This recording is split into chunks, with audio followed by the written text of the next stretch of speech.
ने गाड़ियों को बेचने के नाम पर धोखाधड़ी करने वाले एक अंतर जनपदीय गिरोह का भांडाफोड़ किया। ये लोग वाहन मालिकों से एग्रीमेंट पर गाड़ी लेते थे और फिर धोखे से उन्हें बेच देते थे। एसओजी, सर्विलांस और गंगा घाट थाना पुलिस ने मिलकर इस गिरोह के 5 सदस्यों को गिरफ्तार किया और करीब 2 करोड़ रुपए की कीमत की 13 4 पहिया वाहन बरामद किया। मुखबिर की सूचना पर पुलिस ने साई गैलेक्सी के होटल के पास से शिवा गुप्ता, ऋतिक पाल, प्रसून सैनी, रिशु गौतम और गौरव गौतम को गिरफ्तार किया। ये लोग गाड़ियों को कंपनी में लगवाने के नाम पर एग्रीमेंट करते थे, 2 से 3 महीने किराया देते और फिर गाड़ी बेच देते थे। जब खरीदार गाड़ी ट्रांसफर करने आते तो इनसे वापस लेकर दूसरी गाड़ी थमा देते और पैसे नहीं लौटाते। इस तरह से ये लोग संगठित तरीके से धोखाधड़ी कर रहे थे। गिरफ्तार लोगों से जुड़ी एफआईआर पहले ही थाना गंगा घाट में दर्ज की जा चुकी है। पुलिस अब जांच में जुटी है। ये किस तरह का खुलासा है? ये उन्नाव जो एसओजी टीम है और गंगा घाट पुलिस के द्वारा 5 अभियुक्तों को गिरफ्तार किया गया है और उनसे हमें 13 जो 4 व्हीलर्स हैं, गाड़ियां, जो लग्जरी गाड़ियां भी इसमें इन्वॉल्व हैं, वो भी बरामद की गई है। ये लोगों से धोखाधड़ी करते थे। एक इन्होंने कंपनी बना रखी थी, Trilochana legacy Infratech private limited के नाम से। उसका झांसा दे के ये कहते थे कि आपकी गाड़ी हम रेंट पे देंगे और मंथली उसमें रेंट 20,000 से 50,000 रुपये तक का हम आपको रेंट देंगे। उन गाड़ियों को लेके और ये फिर जो सस्ते दामों में इनको बेचते थे। बेचने में ये कोई भी उनके साथ लिखित में एक बस एग्रीमेंट करते थे, उनके कागज़ ट्रांसफ़र नहीं करवाते थे।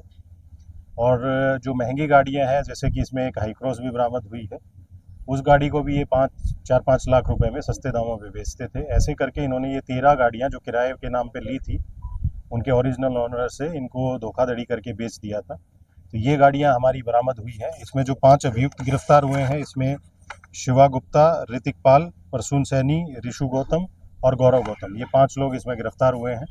इनसे इनके अकाउंट्स में ट्रांजैक्शंस भी मिली हैं। ये जो पैसा जो धोखाधड़ी करके बेचते थे गाड़ियां, वो अकाउंट में ये पैसा लेते थे, तो वो अकाउंट की कुछ ट्रांजैक्शंस भी मिली हैं।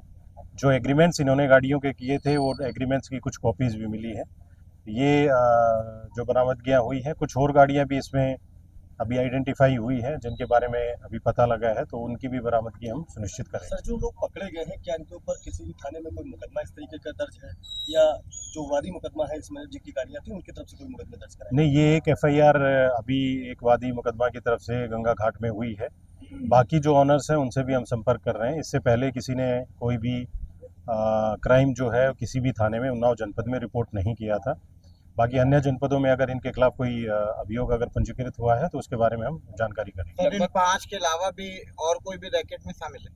अभी तक की पूछताछ में 5 लोग ही हैं। बाकी क्योंकि अकाउंट्स की स्टेटमेंट्स और वो भी हमें वेरीफाई करनी है, तो विवेचना के दौरान हो सकता है कि कुछ और लोगों की इन्वॉल्वमेंट इसमें मिले, तो उनको भी हम आइडेंटिफाई करके कार्रवाई सुनिश्चित करेंगे।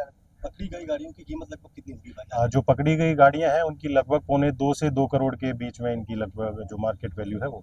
लगभग कितने दिनों से ये गैंग कर रहा था? ये लास्ट 6 मंथ से कर रहे थे। जो हमारे पास अभी तक डॉक्यूमेंट्स अवेलेबल हैं उससे पता लगा है। हो सकता है कुछ और विक्टिम्स सामने आए, उससे भी पता लगेगा कि इन्होंने और किन किन के साथ ये धोखाधड़ी की। विक्टिम्स केवल उन्नाव के हैं या अन्य जनपदों के भी अभी तक सामने हैं? अभी तक के में हमें उन्नाव जनपद के ही मिले हैं, कुछ लखनऊ के भी हैं। बाकी और जनपदों में, क्योंकि एक प्राइवेट लिमिटेड कंपनी बना के कर रहे थे, तो किन किन जनपदों में इन्होंने और धोखाधड़ी की है, वो विवेचना के दौरान जो तथ्य आएंगे उसी से पता लग पाएगा। सर, मोस्टली देखा गया कि ये गाड़ियां जो लखनऊ की हैं, तो क्या ये लोग लखनऊ टारगेट करके काम करते थे? ये मेनली जो इनका एड्रेस और ये ऑपरेट जो है वो लखनऊ से ही कर रहे थे, लेकिन लोकल यहाँ उन्नाव में भी ये बेच रहे थे इन वाहनों।